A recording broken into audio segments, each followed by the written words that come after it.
নবী করিম সাল্লাল্লাহু আলাইহি সাল্লাম বলেছেন, কোনো মুসলমানের জীবনে যদি কোনো মুসিবত আসে, কোনো বিপদ আসে, কোনো সমস্যা আসে, সঙ্গে সঙ্গে সে যদি ইন্না লিল্লাহি ওয়া ইন্না ইলাইহি রাজিউন পড়ে এবং আরেকটা দোয়া পড়ে, আল্লাহুম্মা জুরনি ফি মুসিবাতি ওয়াখলুফ লি খায়রাম মিনহা, আল্লাহ আমার যে বিপদ হয়েছে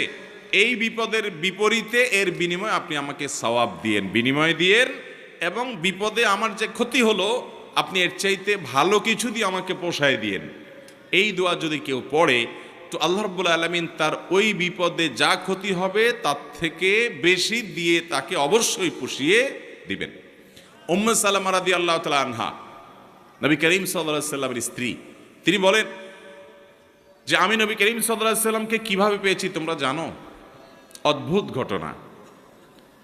শিক্ষা নেওয়ার মতো একটা ঘটনা। তিনি বলেছেন যে আমার স্বামী আবু সালামা যখন মারা গেলেন